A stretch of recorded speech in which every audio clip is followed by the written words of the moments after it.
Welcome to the PHNX Coyotes podcast, brought to you by the one and only DraftKings Sportsbook app, America's top-rated sportsbook app. Don't forget to hit the like button, subscribe wherever you get your podcasts, leave us a review. I'm Leah Merrall, joined today by Craig Morgan, who is calling in from Seattle, where there will not be an NHL game played today, unfortunately. I'm here in the comfort of Studio B, but man, what a 24 hours it's been in the NHL, Craig. Yeah, I arrived in Seattle yesterday, got to my hotel, and by the way, the park behind me is where the Space Needle is located. If Sean zoomed out and I didn't have so much glare going right now, you could probably see the Space Needle. But literally right across that park is Climate Pledge Arena, and I walked over for practice, watched practice, and just as they were coming off the ice, word came down from the league that today's game against the Kraken had been postponed, just as the game against the Canucks on Sunday had been postponed. And then, of course, later that day, the NHL just shut it down through Christmas. So I don't know. I don't know where we're going from here, Leah. We have a lot to talk about. And like everybody around the league, we have a lot of questions. Yep, for sure. Well, just to bring everyone up to date, it had started with the NHL pausing cross-border games between Canada and the US. Then it was games getting canceled, or not canceled, but postponed, like on a case-by-case basis. And it got to a point where yesterday that the league suspended all play except for one game tonight so far, as of the time that we're recording this, all play until after Christmas because of the high rate of positive COVID tests across the league. And that is a total of 50 games postponed. And you had sent over this list, and this is not intended for people to actually read it, but just to show, go ahead and show it. That's all the games postponed. Just like an insane number of postponements. And that's, most of them are the last few days too. Yeah, most of them the last few days. And it's so funny to think about when we were talking earlier in the season, when first Ottawa had a few games paused and then the Islanders, and we were thinking, oh, like, you know, for the Olympic participation, it just needed to be more egregious than this. I don't think this should be a problem. And then you look at that list and it's like, okay, this is what they meant when they put that out in their clause with the NHLPA to be able to pull out of the Olympics, which we'll get to the Olympics in a little bit. Mm-hmm. But I mean, this is just came kind of storming in out of nowhere. It feels like not nowhere, because this has been going on, but just the last week or so, everything kind of took a change. And super chat from Alex, Craig is just taking a vacation. Well played, sir. Yes, Craig planned this whole thing. This was all his plan. Yeah, shout out to Saul Bookman for this all expenses paid trip to Seattle. Found me a great hotel. Thanks, Saul. It's going well here. I'll be here for the rest of the day, flying back to the Valley in the morning. I actually looked at the possibility of coming back today, but the direct flights were not a possibility. The stopover, like 7+ hour flights, were a possibility if I wanted to pay like some huge change fee as well. So it just didn't make any sense. So he says. I'm working. Yeah. That's the story I'm going with. So I'll stick in Seattle for the day, where it's actually the sun just peeked its way out for a little bit. I'm not sure if it's out a little bit. Trust me, not a lot. Yesterday when I got here, it was just gray and it was spitting, and then it turned into snow for a little bit. It was super gray this morning and cold, but hey, maybe I'll go for a walk after we finish the show here. Wow, look at you, just making the best of it. Mr. Sunshine, that's what they call me. Yep. Making the best of it. Well, I mean, this is for taking a turn in the last little bit here. And you'd said, so according to the World Health Organization, this new variant cases are doubling every 1.5 to 3 days. And it's expected to become the dominant strain in the coming weeks. And I don't know about you, Craig, but the way that this feels right now, this is kind of what March 2020 felt like in some sort of way. On the one hand, in March 2020, we had no idea what we were dealing with, whereas I feel like now we do a little bit more. But what led to this point where we are right now with the NHL pausing, and what does this mean, and kind of what's next, I guess? I think what led to this pause is just the rapid increase in positive tests. But as a lot of players are saying, as a lot of people in the NHL are saying, and listen, that this is somewhat documented scientifically, although we're very early in this process. So, you take everything with a grain of salt. We've seen how fluid this virus has been so far. there's a lot of contradicting information. It's highly transmissible. We know that and that's the reason it's been spreading. But early on, it looks like it's not as dangerous. And I say that with all sorts of qualifiers, because again, we're very early in the process, but early on, it seems to be not nearly as dangerous. And that's sort of the thing that I think a lot of people around the NHL are looking at right now.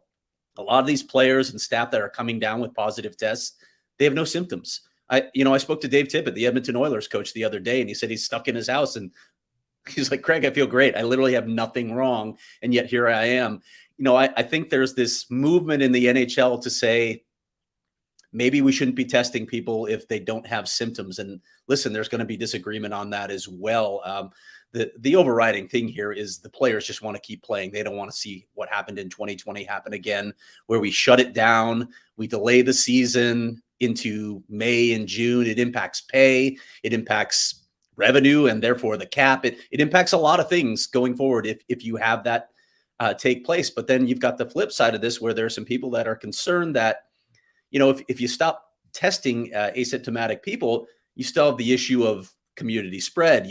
How do you do contact tracing? So there's all of that out there. And while, a lot of people have weighed in on this, and I think you have clips from a couple of them. I spoke to Andre Tourigny yesterday, and he said, I love the NFL model of just testing people who have symptoms. But then again, I'm not an expert. I don't want to get in their kitchen and say that I know better than them. I'm going to let the pros, the league, the doctors decide this because they know best. So I guess more than anything right now, the players, the coaches, managers, everybody in the NHL, they're just waiting for direction. They're waiting really for a coherent strategy on what the NHL is going to do, especially if this thing lingers past the Christmas break, which all indicators say it will. Yeah. So, Craig, what is the NFL's model right now versus the NBA versus what the NHL was doing? Yeah, the NFL model now, it's where they're only testing unvaccinated players and those experiencing possible symptoms. That's what they're doing for COVID-19 testing. And like I said, a lot of NHL players, coaches, managers are on board, but not everyone's on board with this. And listen, there's some concerns like Christian Fisher. I'm not saying he's not on board with this. He doesn't want to see the league paused either. But he said, what if one of your worst fears is, what if you take it home to, what if a player takes it home to their kids or their grandparents? At-risk family members, not knowing that they have it. There's all of that to worry about as well. Yeah, we just need a bubble for the next 3 years as a bridge stadium strategy. I like the way you think. And Pat had also asked if we're looking at bubbles to make up games. I think there's a lot of stuff on the table that we can discuss what some possibilities would be. What finally led to this pause, though, Craig? Was it just the number of games getting canceled where the NHL just kind of had to put their foot on the brake? Yeah, I think they wanted, because they saw the alarming rise in positive tests. So they just figured, okay, let's get everybody away from each other for a while and we'll see if we can get this thing in check. That's the hope, right? But you don't know. Again, this is highly transmissible. What are people doing away from the arena? Are they coming in contact with others? There's so many things to consider here. It's not an easy solution. Listen, I want to make that very clear. Everyone's saying the league should just do this. Well, the league has to worry about the legal side of this as well, right? Liability, things like that. There's a lot that comes into play here when you're making these sort of determinations. Yeah, it's so complex too, because, it's easy to say, okay, pause all games. Well, if you can't just expect everyone to just sit at home, isolated in their house in the meantime. People have kids, people have families who are seeing other people. It's just, like everyone is still kind of living their life. And then how much control does the league have to say, like, no, you can't do this. No, you can't see your family on Christmas. I mean, the NHL is always off the day before Christmas and anyway. So, what are they going to say? Like, don't go see your family. So it's just so confusing. And I think this pause almost came from, like, everything was just moving so fast. And they just said, like, okay, let's just take a breath and try and figure this out, because it just see every day there's more and more players going into protocol. I think Calgary Flames was up to 18 players in COVID protocol. The Washington game got canceled tonight because both teams had a number of players go into COVID protocol. So it's just endless every single day. And at what point do you call it? At what point is it going back to, last March where you're canceling everything. Like, just what is the right answer? I don't know if there is one, and that's something that the NHL is going to have to weigh over the next couple of days. Yeah, I saw Karen McKenzie just said on her chat that, there's no good answer. And that's really the only honest answer. There are a lot of people that come out with strong opinions saying this is the answer. Well, listen, a situation like this is both fluid and nuanced. There are a lot of things to consider. So if you just come out trumpeting, your one solution as the solve all, the cure all for this, I don't know. I think that's too strong. There's a lot going on here to consider, and I agree. There's not a great answer right now. It's not an easy thing to manage. So again, like I said, we're going to pause through Christmas, and then players will come back for testing on the 26th. Okay, well, what happens if we just get right back in this boat again? I know Andy Strickland tweeted earlier that the plan is to try and do these makeup games in February, but what happens if we keep adding on postponed games because it's still around and people are still testing positive for it? Do we keep extending it out then? Do we not just add games in that break? Do we add games in May? Do we add games in June? Does it put the draft and all these other events in jeopardy? Does it extend the playoffs? There's so much to consider here right now. And again, like I said earlier, it's not just, okay, let's not test the asymptomatic players and leave it at that. There are other considerations like community spread, contact tracing, liability, all these things that have to come into play as well when you are running a professional sports league. And not to mention the cross-border issue between Canada and the US, because every country has its own restrictions and regulations, and this is something that the NHL has to juggle, that the NFL doesn't have to at all, and that the NBA only has one team to deal with that, in which case last year they did their whole season in Florida, so it's a little bit less of an issue for the NBA. But for the NHL, I mean, that's a huge issue. And John had said something about, is it just time to reinstitute the North Division again? And is that something that they look at, like a realignment of the divisions? Is it, a scenario that we kind of go back to what happened last season where it was just divisional games? Or do we move to bubbles? Like, yeah, I don't even know. I don't even know. And even if you do that, if you put the players in a bubble, okay, what about their families? Are you telling them not to contact their own families? Are their families going out?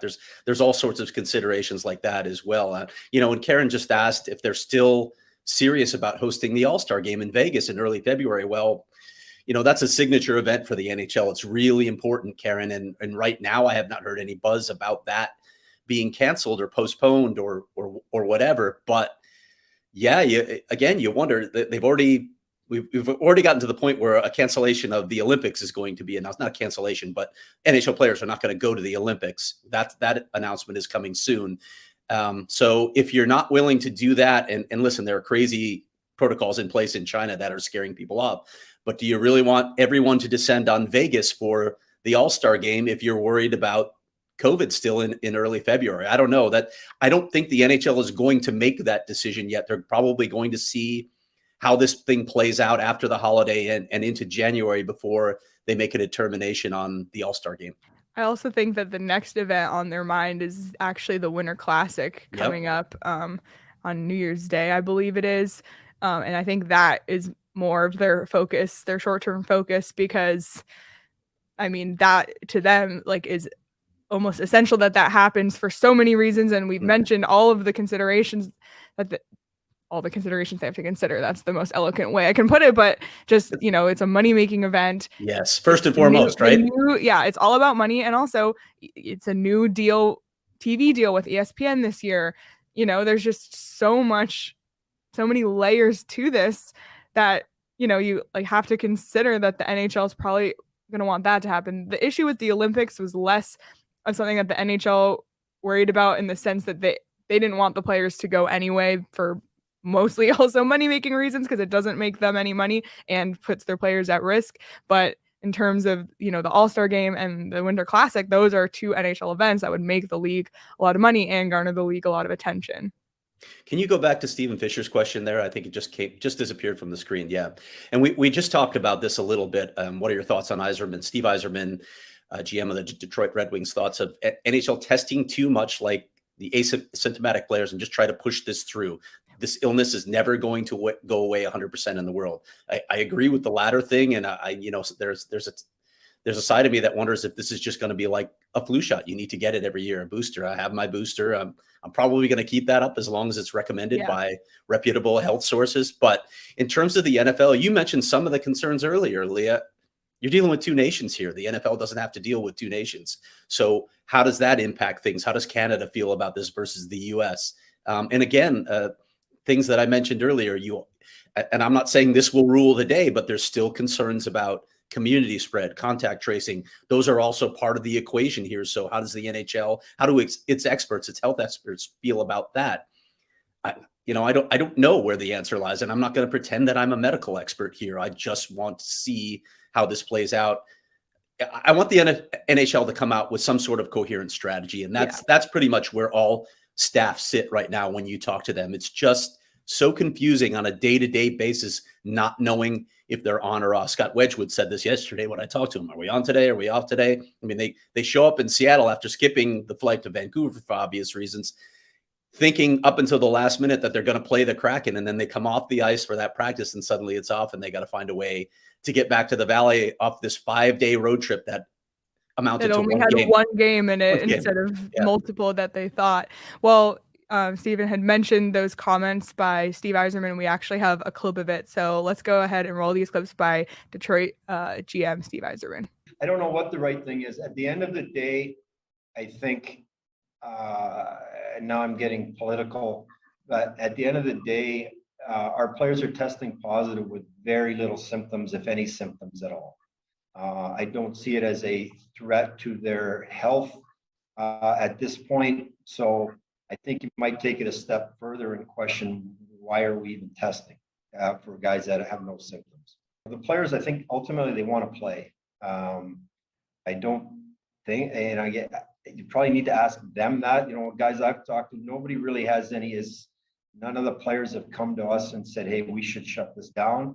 If they feel that way, they haven't expressed that to us. I think our players have been very positive in that, just tell us what we need to do and we'll do it. They've been acceptive of the protocols, whether they like them or not is irrelevant, but they've been willing to do them. Ultimately, I think they just want to play and get through this to the best for all. Nobody wants anybody to get violently ill or deathly ill, anything like that. Guys are willing to do their part. But right now, I guess my perception is they'll do what they have to do. They want to play and get through it.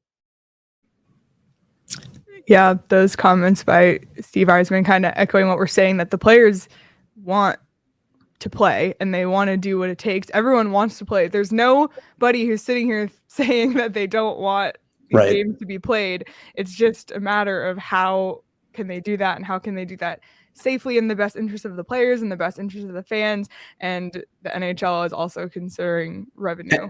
And the community, right? They still are responsible actors within a greater community. So they have to consider that because they have fans that support these leagues. Where do the fans sit? Some of them, look, I think if you probably took a poll inside the NHL, they'd be in favor of the NFL model, but the NHL has to weigh more than that. So I'm curious where this all goes. Yeah. Tim kind of asked this question, and I'm very much interested in protecting the community and vaccinations, but in the world of the NHL, players should be able to say, I'm okay with risking it. We should just play maybe an NHLPA vote. Is that something? I think it could come to that, Tim. I really do. But again, they don't. Right now, they don't operate within a bubble. Listen, we're all in this together, right? We're part of a greater community. So even if one group says, yeah, I just want to do this, I want to be tested, or only when I'm showing symptoms and we want to play, well, sorry, but you live within a greater community. So you can't just think about your sport and say, that's it. That's the only consideration that matters. You are still part of a greater community, unless we can, and I don't know how we do this, find a way of literally isolating the NHL from the general public. So, and I could, again, listen, I know right now, as I said earlier in the show, this latest variant, while highly transmissible, does not seem to be dangerous right now. And that's probably part of the thinking. I know it's part of the thinking for the players and the coaches, but again, the NHL, it's a nuanced answer. It's always nuanced. It's not a simple solution. As Karen said, there are no easy answers here. Yeah, and we actually have another clip too of Winnipeg Jets goalie Connor Hellebuck with his 2 cents on the situation as well. Well, the whole COVID protocols, I think, are just tough on people. I think it's doing a lot more harm than good. And everyone that I talk to, they're in agreement that we need to be informed, and then we need to be able to make our own decisions. Like, I think our fans need coming to the games and need a team to cheer around to bring the community back together and bring people's spirits up. They need something to look forward to, because all this shutdowns, and I know me personally, all the shutdowns is just, it's hard on families, mentally, and not being able to do things and live your life the way you want to live it's tough on people. So, when this league is starting to go back to those ways, I just don't see if they're really thinking about how it's affecting people long term. It's a valid point too. Everyone is a human being, and not just the players, but the families, and not just the players and families, but the fans, and just the whole mental aspect of it all too is also something to consider. I would not want to be in the NHL office right now having to come up with a solution for this. Yeah, and listen, I want to address that as well, because you talk about what guys are doing to spend the time now that they've introduced these new protocols around the league. Guys here were basically stuck in their rooms. I talked to Andre Tourigny, and he said, man, they're just long days where you can't do anything. Imagine a coach trying to plan and live through this. First of all, you can't plan. He said that you can't plan. You just have to roll with it. So if you can't even plan out what your week is going to look like for your team, that means you can't do your job. So that's got to be frustrating in and of itself. But then to be isolated, Christian Fischer said, we can't even play cards together. It's basically, one or two guys in a room watching the NFL games. So you got to stay away from each other, except when they're at the teams, team functions. It's weird. And I know there are a bunch of guys that feel like, look, we all got our vaccinations. We all bought into this so that we could play. And so it's a little bit confusing right now. And I don't even want to get into the anti-vax stuff, because I'm only concerned with good science, not garbage. But listen, a lot of them went into this and really bought in and said, we're going to get the vaccinations, and they did. And now they just don't understand why they can't keep playing now that they don't feel like they're at high risk. But again, as I said, and I keep saying, it's about more than just the individual. It's about the entire community. So good luck, NHL. Good luck. This is a brutal thing to try and manage with an entity as large as the National Hockey League. Yeah, and the NHL so far is the only of the major leagues to hit pause on their season. The NBA and NFL are still carrying on with a lot of postponements, but still carrying on, which I guess is, fine if you just still want something to do and want to watch sports this week. And that's my time to mention to all of you that this week at the DraftKings Sportsbook app, new customers can bet $5 on any NBA team. It's the new promotion this week, so NBA is still going on. Using the promo code PHNX when you sign up, bet $5 on any NBA team and win $150 in free bets if the team you bet on wins. This Christmas week at the DraftKings Sportsbook app. Also, all DraftKings Sportsbook customers can get in the Christmas spirit with the holiday free bet surprise. Everyone will get a free bet up to $50 instantly, as DraftKings gives away up to $10 million in prizes this week. So, hockey's on pause through Christmas, but you can still bet on the NBA and the NFL. Get your free holiday bets prize. Get your $150 of free bets when you bet $5 on an NBA team to win this week at the DraftKings Sportsbook app. And as a reminder, that's 21 and over, Arizona only. Gambling problem, call 1-800-NEXT-STEP. New customers only. Eligibility restrictions apply. See DraftKings.com/sportsbook for details. Alex said they got their $20 today, so love to see that. Nice. Alex. Back to the comments. Steven said, you wonder, given where we sit now, how many players would not have gotten vaccinated. Karen said, can't imagine the NHL ceding control to the NHLPA on community health issues like this. It's got to be a collaboration, right? Yeah. The NHLPA has to sign off on it. So yeah, it's a matter of a lot of conversations at this point. Yeah, so something we had mentioned earlier on is that we're just kind of waiting on the official report, but it's going to be announced at some point that the NHL, NHLPA have agreed to not send NHL players to the Olympics in Beijing this February due to COVID-19 concerns. I think this was up for debate the last couple months, and just in the last few weeks, it became pretty apparent that it was not going to work out. And now with all of these cancellations, that's kind of the way that the cards fell. Yeah, it's a tough one because you don't get many opportunities to compete in the Olympics. And I had spoken to Clayton Keller and Ilya Lyubushkin, two guys who are on that long list of candidates that teams compile for the United States and Russia, respectively. I spoke to Connor Garland recently, and he said the same thing that those two players said. Look, if I were chosen, I still think I would go because it's such a special opportunity, and you just don't get that very often. But at the same time, they all understood the concerns. Like nobody wants to get stuck, worst case scenario, in China for 5 weeks, right? So I do think that the prevailing sentiment, well, we know now in the NHLPA, is that it's just too risky. It's just way too risky to go over it and do that. Again, I don't know what's going to happen with the All-Star game. That's domestic, but it's still a large gathering. It's a shame because the Olympics keep getting disrupted for various reasons. We keep seeing this kind of stuff happen, and I love watching the Olympics. I really do. I love watching Olympic hockey.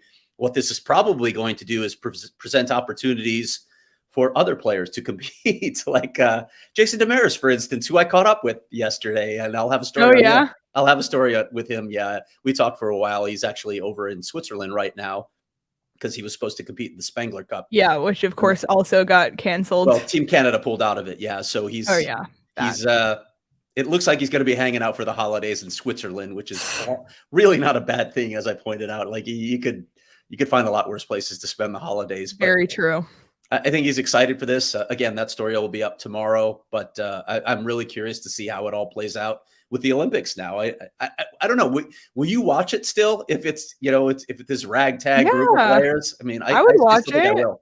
I would totally watch it. I mean, it's I watch luge at the Olympics, and I don't follow luge every other year. I mean, I know it's, hard because it's technically not the greatest athletes in that sport, because those athletes would arguably be the NHL players for hockey. But I don't know. I think representing and cheering for your country in the Olympics, you cheer for whatever team is there. So, and there'll be some familiar faces, I'm sure. And just like you mentioned, that there's players who still wanted to go. Steven Stamkos had come out and said that he would want the opportunity to go. He hasn't been able to due to injury over the years. Even Sidney Crosby had said today he would be disappointed to not go. So I still think, just like everyone has an opinion on all of these issues, you will find a team that wants to go and a coaching staff that wants to go. Yeah. It's just won't be comprised of NHL players. Bobby Ryan is another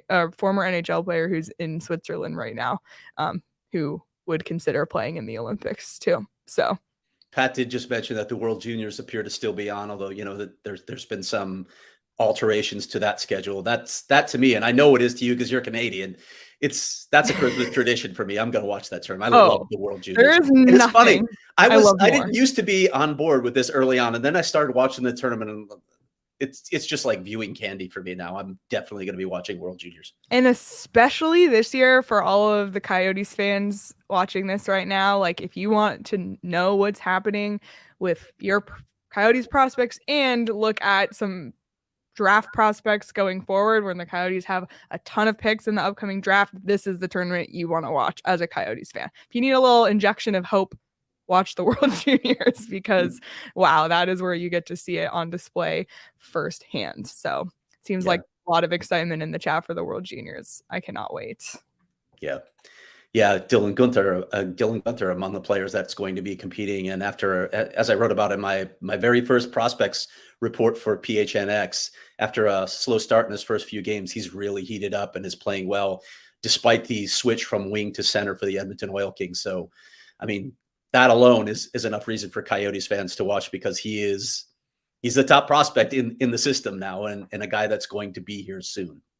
Very true. Well, Craig has teased that his conversation with Demers that will be out. You published a story on Connor Garland the other day, and your prospect report, and all these stories you can read too if you become a member at gophnx.com.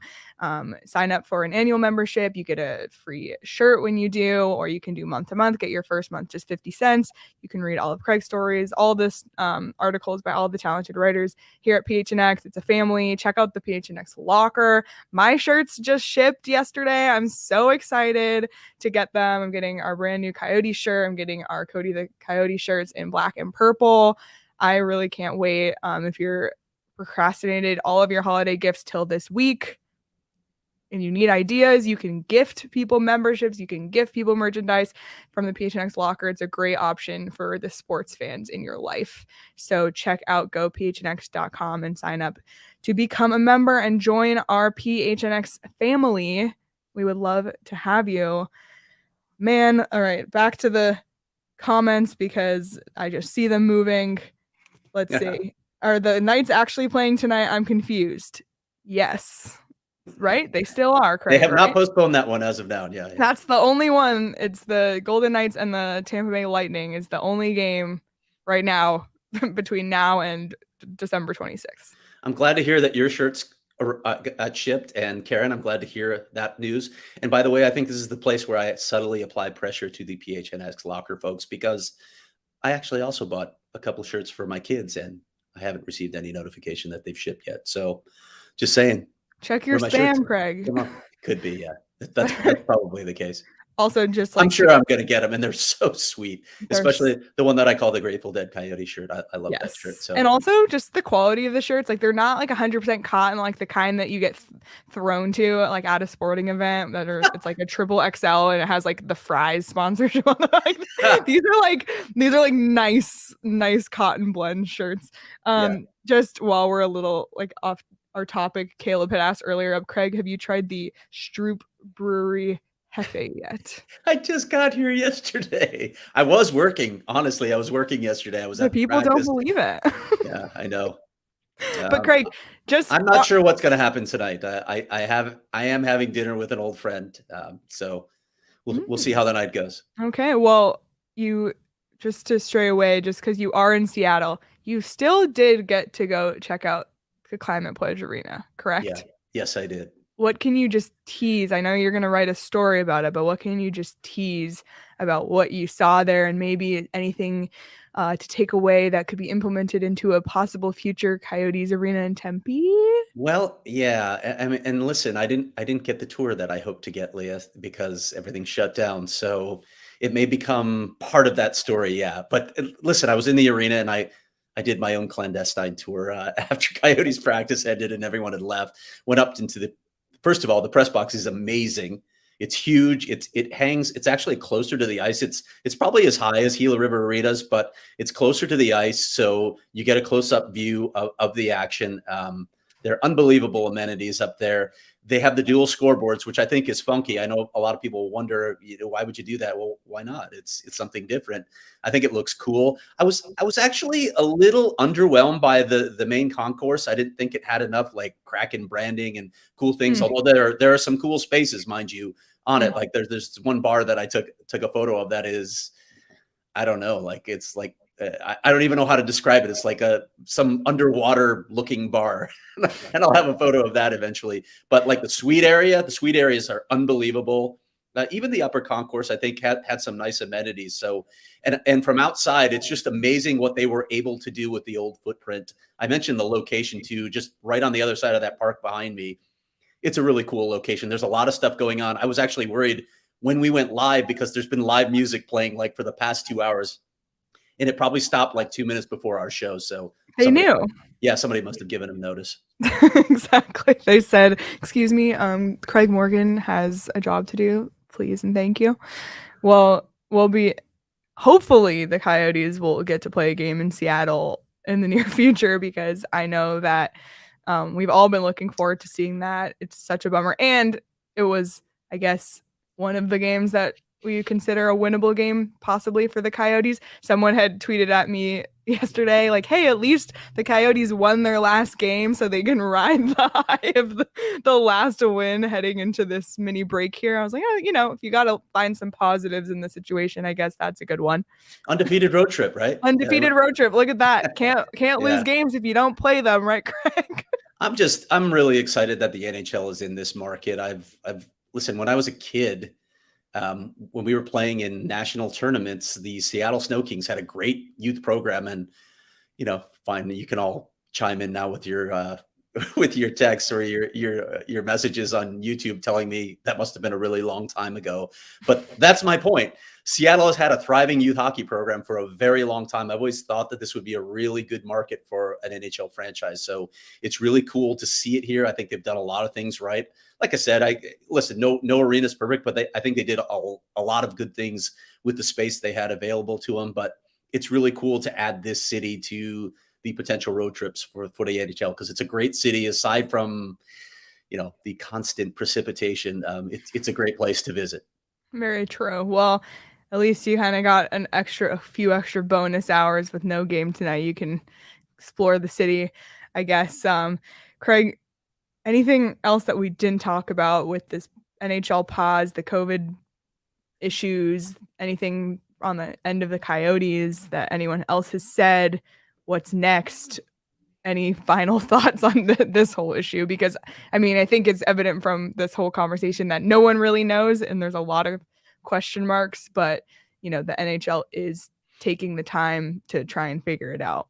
Well, and, this might let, the last injured players get a little more time to heal up, right? So that's a positive. We don't know what's going on with Carter Hutton right now, how long away he is, but this gives guys like that a little bit more time to heal. But again, when we come out the other side of this, I don't know if I don't think that the variant is going anywhere for the next couple of months, not based on all forecasts. So are we going to be right back in this boat? I worry about that. But we should also mention before we sign off here, Leah, that the Coyotes did pay their bills in they did. Glendale. That was that news just went. There was so much news that just I tweeted that yesterday. That was confirmed by the city manager in Glendale that they made their payment and they've agreed to a schedule of future payments. So, if the Tampa Bay game were still on for Thursday, the Coyotes would be able to play it at Gila River Arena, and it looks like they're going to finish out the season at least at Gila River Arena. Beyond that, we're all still wondering what comes beyond that. We're all still wondering what happens with Tempe, but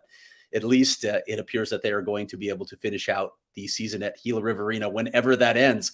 Here's a thought for you, by the way. If we keep extending games out, you can't go past June 30th, right? Because that's such an interesting point. I didn't even think about that. They're not a playoff team.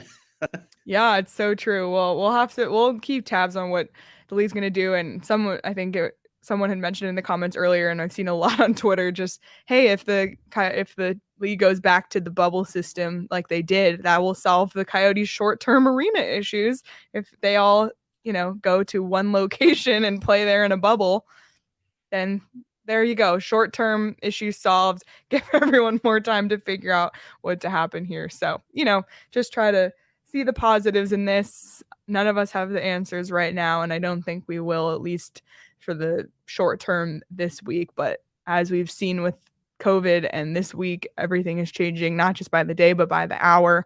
So we'll be sure to keep everybody in the loop as we know it.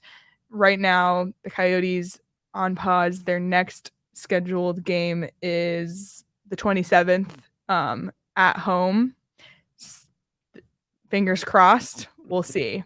What do you think the odds are, Craig? Honestly, I just don't know at this point. When they come back at the 26th, they're going to do testing again, and then we'll get a sense. And again, it's the holidays, so you can't tell people to not gather with their families for the holidays. So TBD, we'll see.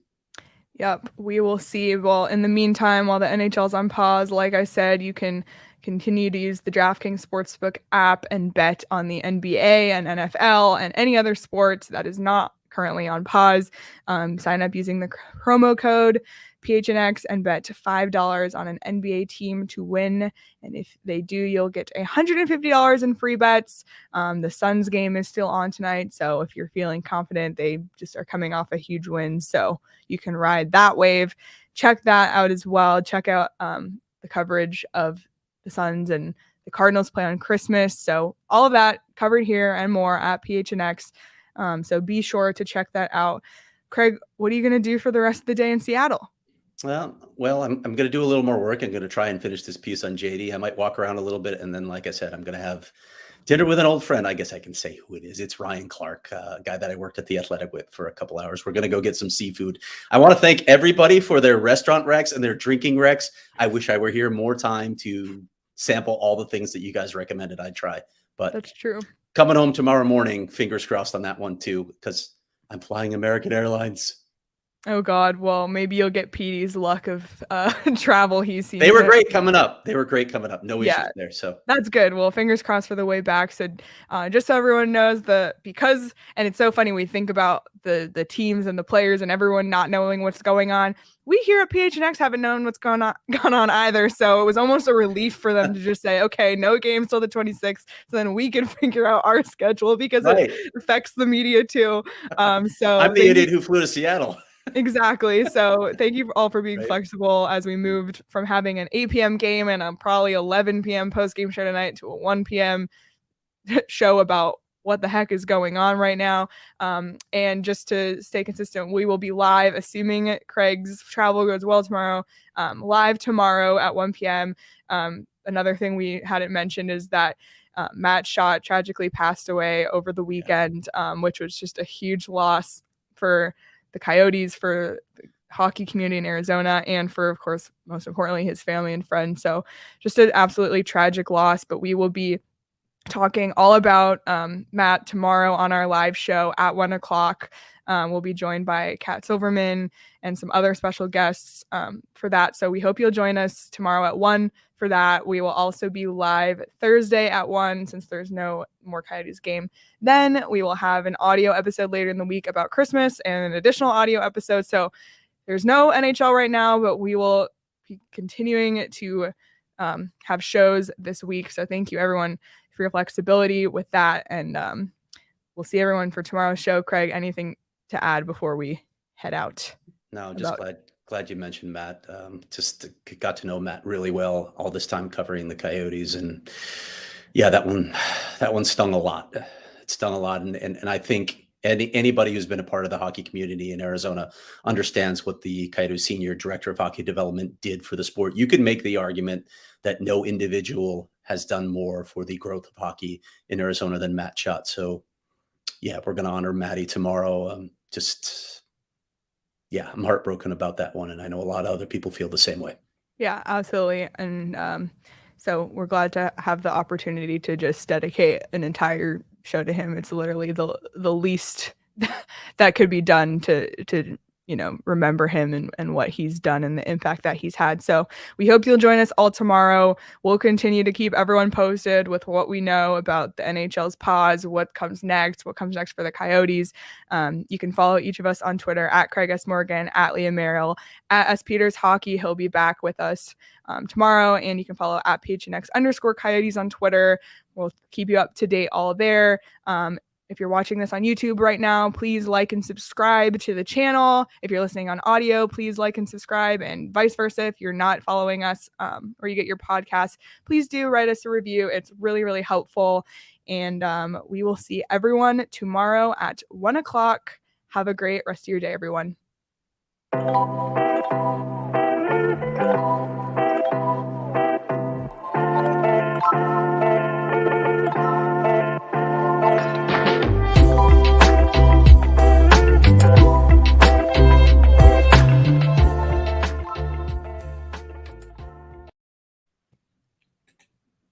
We good? Yep.